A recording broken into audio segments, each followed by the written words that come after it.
court may or may not accept. That's all. It's just a credible source of information. So me as a sovereign and my court and my suit, am I a credible source to issue a letter of obligatory? In theory you are, but you don't have to do that, and the reason is because you're not foreign to the system. In fact, quite the opposite. You own the system. You know?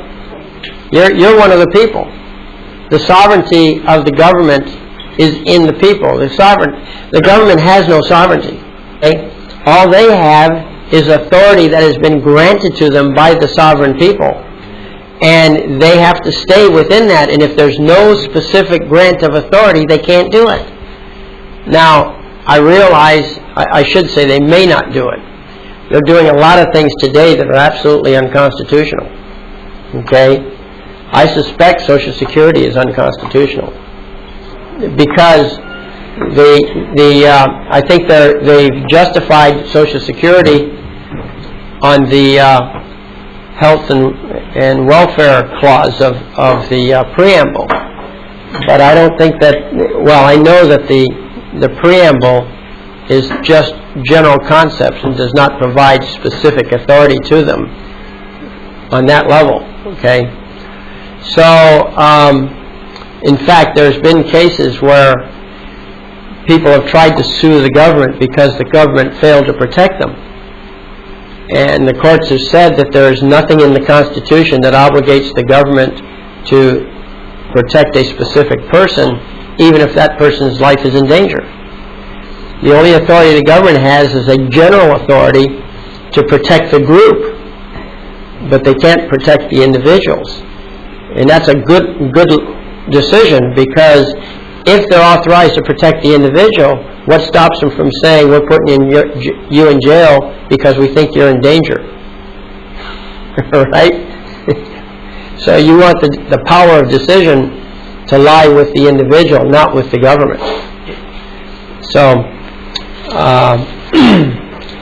anyhow, let's see, law notes. Back to procedure. So anyway, we have, all right, the elements of the, I think I got the right one. Let's see that. Yeah. Okay. So here's the general structure of how a lawsuit's put together. Now we'll get into the actual way you put things on paper. But basically, when you're talking common law, it all starts with a declaration. Okay. Now, in our paperwork, we'll probably call it an action, or the equity equivalent of an action is a complaint. Okay? Now remember this, that in any paper, although you put certain titles on it, those titles do not control. What controls is what you actually say in the body.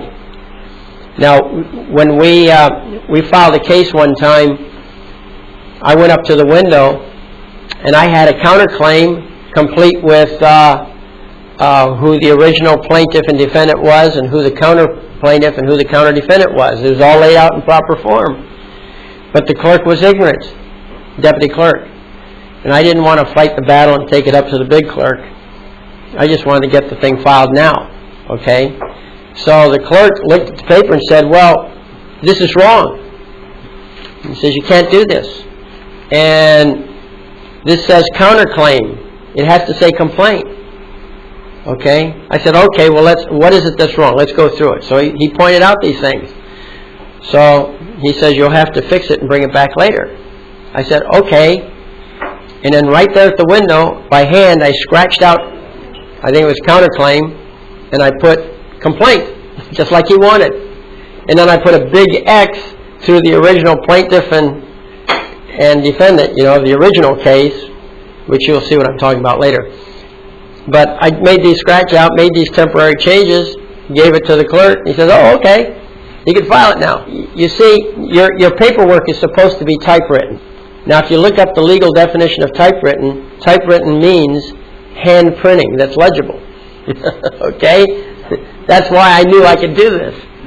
And apparently the clerk knew that too. Yeah, it's got to be legible. That's the deal.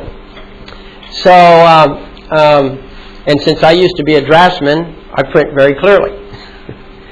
So anyhow, the body still said counterclaim, and the body still named who the counter defendants were. It still named the original case, and so on. So when we got a demur from one of the defendants, and this particular attorney complained about the fact that here it says complaint up, or it says plaintiff and defendant up here, and down here it's saying counterclaimant and counter-defendant. He says he was all confused. He didn't know what was what. Well, in our reply to his answer, or to his demur actually, in our reply to his demur, we pointed out to him, well, it's what's in the body that controls. It doesn't matter what the heading says. Okay? Anyhow, so it starts with the declaration. Now, what is a declaration? A declaration is a statement of truth. Okay? And the customary way, now here's where we're going to run into some rough waters here, but at the end of the declaration, you put that it was, you say that I declare under penalty of perjury that the foregoing is true and correct. Okay? Now, remember this. I know that there's religious objections to that. Okay? And as you've heard earlier, there are religious objections to making an oath. Okay? But you have to look at things in context. And the context here, as far as I'm concerned, is 100% secular. Has absolutely nothing to do with the spiritual side of life. Okay? Remember this, that my justification for this is that I have been informed that the Bible says that this is Satan's world until Armageddon comes. And those people who choose to walk with God may do so, but it's still Satan's world. He's in charge. That's what I've been told. Well, I understand, it's all BS, but nevertheless, that's what I've been told. Well, from my standpoint, it's all secular. It's all real world, not spiritual world. Okay, it's the world that I can see, hear, feel, and smell. Okay, and so when I look at this statement at the end that I declare under penalty of perjury, I know that some people put religious attachments to that, but there's nothing religious about it at all. As far as the courts go, what I see is that, are you promising to tell the truth or not? And if they catch you lying, they get to beat you up. Okay, or put you in jail or something. That's all it means to me. And as far as I can see in the operation of the courts, that's all it means. You know, nobody brings a priest in to punish you, unless he happens to be the judge who's wearing a priest's robe, because originally all the judges were priests. But this is a separate branch. This is not the ecclesiastical branch of government. This is the judicial branch of government, which is different from, originally in England you had the basic, under the king, you had basic groupings. You had the military, you had the nobility and their deal, you had the church and their deal. The King of England is also head of the church. Okay? And so ecclesiastical law was totally separate from the secular law, which was separate from the law of the people. Okay, the common law, which is, by the way, Magna Carta. Did somebody here leave me a message about that Confirmatio Cartarum? You did, okay. Let's take a little byway on that, because this helps to understand why the common law is good in the courts.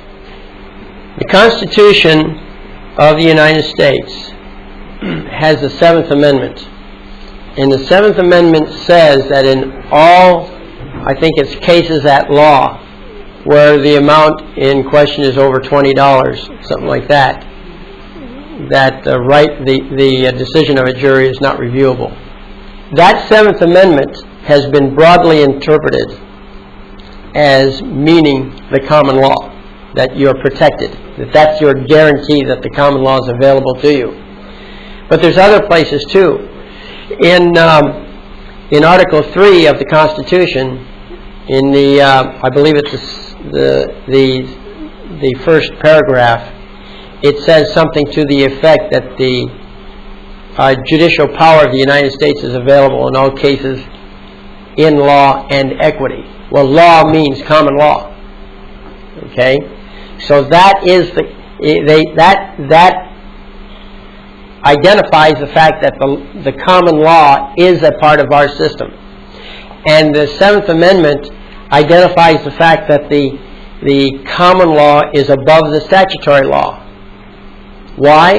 Because no matter what accusation you bring in, when you're at law, the decision of the jury is not reviewable. Whereas if it's a statutory case where a judge sits there, his decision is reviewable. And in fact, we even have a case, which we used in one of our cases, where the Supreme Court has said that a decision out of a court of record is not reviewable by them. They are subject to the terms of that decision as well as the rest of the world. Not even they have the authority to override a court of records decision. Yes, sir. Right here, a comment might be appropriate as far as people's understanding about common law being not applying since 1937, Erie versus Tompkins.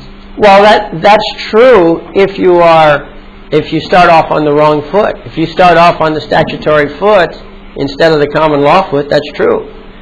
So it all depends on which direction, how you set up your court. You have to set up your court as a common law court. If you set up your court as a statutory court, then the statutes take precedence, and part of the statutes, one of the statutes, I believe it's the Civil Code 22.2, I think it is, that says that the common law shall be the rule of decision so long as it's not repugnant to the statutes. Okay? But that's only if you're in the statute. It's like this. I don't know if you're aware of it, but in California, if there is no law covering the situation, then the laws of Mexico apply. Were you aware of that? And this is because we came from Mexico. Mexico owned this area at one time. And when we got it before we were organized. And so when we brought in our own system of law, we realized we didn't cover everything, so laws of Mexico are going to apply until we get... So in the absence of a statute, you look to Mexican law.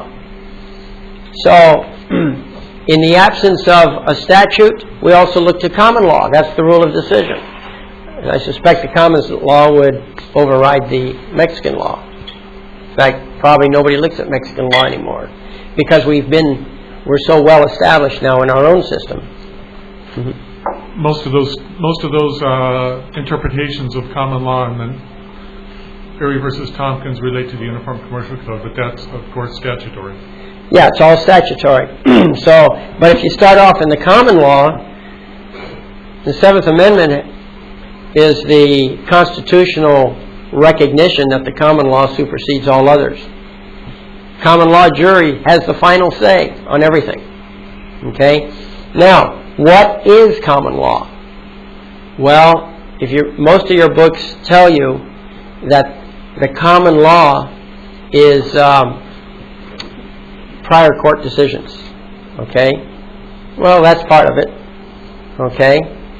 But if you really want a cast in concrete understanding of what common law is, the first thing you have to understand is that the common law here is the common law of England as it stood in 1776, or maybe 1789. I think it's 1789 when our Constitution took effect. Okay? That's the common law. So now the question comes, well, what was the common law of England at that time? Well, it turns out, you look at the Confirmatio Cartarum, and this was written in the year November 5th, 1297. Yeah, that's right. Common law date, huh? Okay. And we'll enlarge this a little bit. And if you look at number 3 there of the first paragraph, number 3 near the bottom of the first paragraph, it says, and it says that our justices, sheriffs, mayors, and other ministers, which under us have the laws of our land to guide, shall allow said charters pleaded before them in judgment in all their points. That is, to wit, the Great Charter as the common law and the Charter of the Forest for the wealth of our realm. The Great Charter as the common law, well, the Great Charter is Magna Carta. Okay? And the king has said, look, you guys, he's talking to his own staff, he's saying, the Magna Carta is the common law if the defendant demands it. Okay? So you want it in print, go to the Magna Carta. And the Confirmatio Cartarum makes the link between the United States constitutional recognition of common law and the Magna Carta. So Magna Carta is still good law today. Does that answer your question? Yeah. Okay. Back to procedure here. Elements of a common law action. Basically, it starts with the declaration. When you make your declaration, that's your accusation. There are several kinds of actions in common law, and here they are. Basically, in common law, there are 11 common law actions. Now, when you put together your lawsuit, there are certain elements that go on the paper. You got to have the title of the court, the name of the court, like, for instance, the Superior Court of the State of California in and for the County of Orange. Okay, that would be an example. The venue, that would be in the County of Orange. Okay, and then you select the forum. So, at the commencement of your lawsuit, in other words, the first paragraph, you say who the defendants are and what the forum is. And the forum in this case would be a court of record, as opposed to, let's say, an equity court. Okay? So, once you've identified the forum and the parties, you decree what the law of the case is, because you may recall from prior discussions about sovereignty that the sovereign decrees the law. There is no law until some sovereign decrees it. So you bring your case in, what's the law? Well, you're the sovereign, so you say what the law is. Remember, it's the job of the jury to judge the validity of your law. So I've had trouble enforcing the pink shoe law. But you decree what the law is. And then after you've done all that, now you get into the actual case. So you have 6 different kinds of torts, and you have 5 different kinds of contract issues. Okay? So, in your case, in all likelihood, it's either going to be trespass on the case, or maybe, I'd say special assumption, probably. Those are the most likely ones that I see that you would run into. So, what is trespass? Well, trespass means that you were injured and there was some sort of violence involved. Now, the violence can be implied or it could be actual. Either way. A good example of violence is, what if you're arrested? See, that required a violent act. That required physicality. Okay?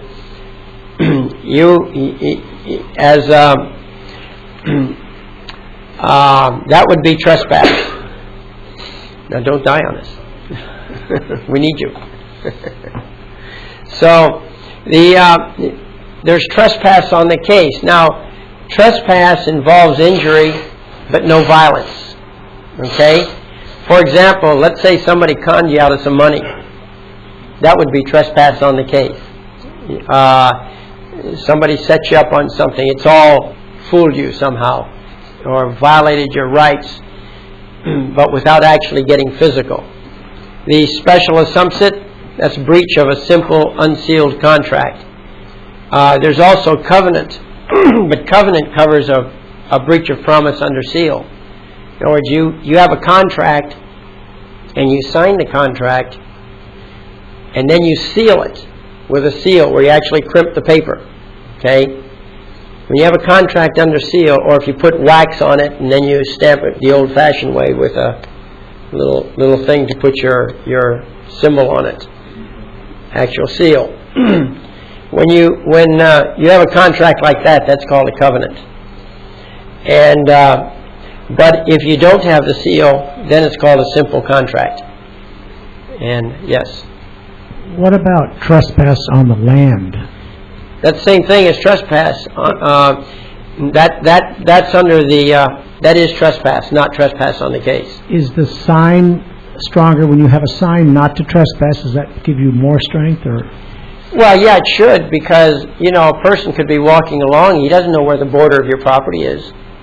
If you just have open land, if there's some clear indication, if you have a sidewalk leading to your door, a person walks up there, that isn't necessarily trespass. But if you have a gate up and it's locked and somebody jumps over, that may be trespass. Yes. Is assault a cause for tort? Yeah, assault is a tort, and it's trespass because it's violence. It involves physicalness. Okay. So it's not paper. If I manage verbal assault.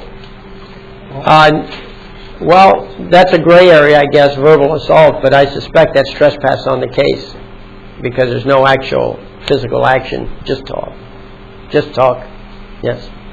Just have a question on the contract with debt. Does the debt has to have any kind of promissory note or any kind of agreement? Yeah, debt just means somebody owes you money. The question as to why they owe you money is not part of the picture. So we don't have to have any kind of proof of the debt? Well, you sue for debt because the person owes you money. That's it.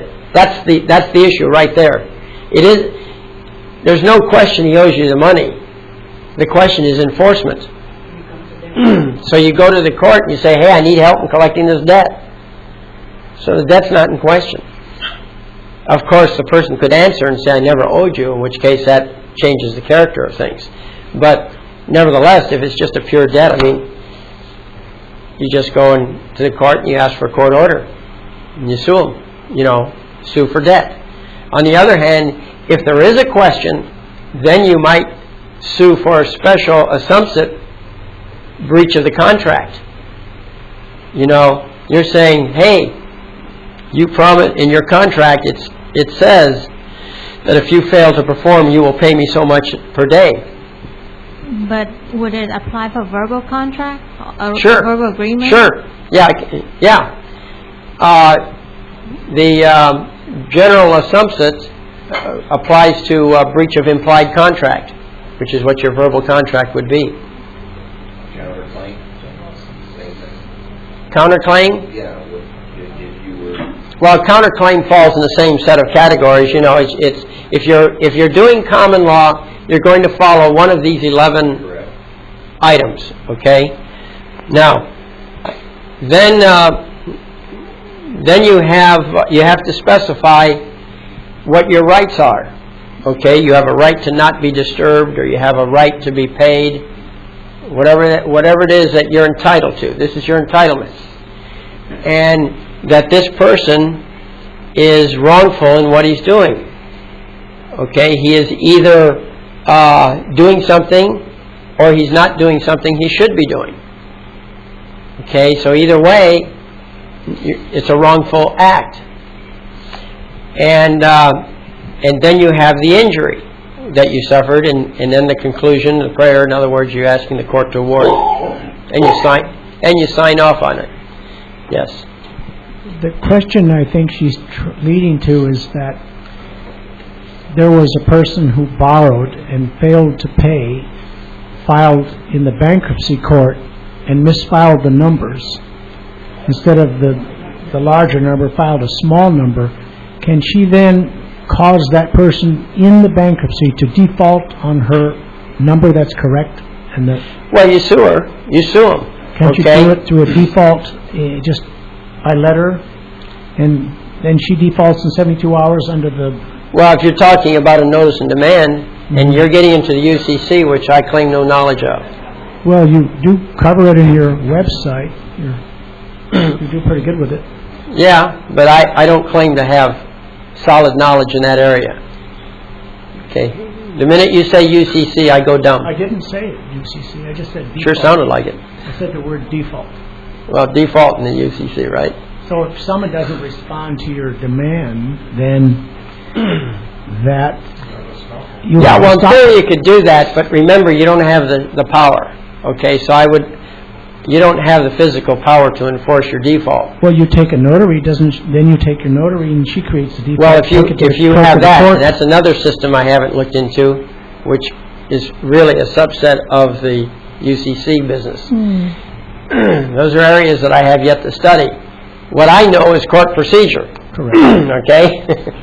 how to operate a common law suit in court. This is what I know. Yes? But if your name is already filed on the bankruptcy court, so can you still do a notice of demand? Absolutely. You sue them.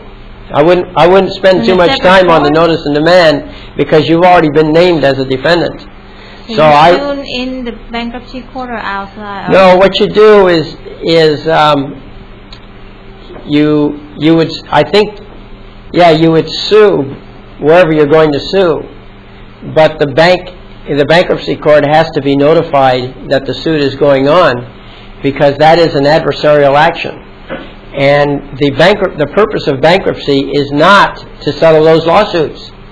The purpose of the bankruptcy is to distribute the assets among all the creditors. They don't get involved in disputes, and they cannot settle the accounts until all the accounts are settled. Okay, you got to get rid of these disputes. So you sue and you notify, but there's a procedure to follow. Okay, so you need to look at the bankruptcy rules and find out exactly what the method is for letting them know that you have an action going. And maybe the answer is to actually sue in the federal court and then have it removed to the state court. It might be a roundabout way, but whatever it is, the one thing I do know about bankruptcy court is that their purpose is not to settle disputes. And they cannot move forward until all disputes are settled. We did an interesting thing in bankruptcy court one time. There was a person that was declaring bankruptcy. And the first thing that happens when you do a bankruptcy, now again, I don't know much about bankruptcy, but I do know some general principles. And so she did a bankruptcy in a court of record. In the bankruptcy, the very first thing the court does when you file bankruptcy is they appoint a temporary trustee. Now it's her court appointing the trustee. Then all the creditors are notified. All the creditors have a meeting at some point, like 3 months down the road, something like that, whenever it is. And they elect from their own a trustee to represent them. Because the trustee, even though your court appointed him, the trustee works for the other side. And so, but your court has been set up. The truth is that you are the defendant, they are the plaintiff, but you started the process. But they don't know they're the plaintiff yet. And so a trustee is set up to represent them and to handle their affairs, and they dictate to the trustee what it is they want, and the amount of voting power that each creditor has is related to how big the debt is. So the biggest creditors have the most say. Okay? And so, but there's this point where you have this temporary trustee, and then you have the permanent trustee elected by the creditors, and then you get into a more normal court scenario. Okay, where the trustees representing these creditors, and actually the trustees has a little more responsibility than that. He's supposed to also be fair. Okay, also fair to the defendant as well. So it's not an adversarial action in the strictest sense. Anyway, the way bankruptcies are usually conducted, the creditors never show up. They see who the trustee is, and if they fail to show up and vote, then the new trustee is the same as the old trustee, and he now becomes a permanent trustee. Okay? So what we did on the day of the election, before the meeting, we went to the court and we filed a court order from the owner of the court, right? The person who filed bankruptcy. discharging the present trustee and appointing a new temporary trustee, one that we liked. Then we showed up at the meeting,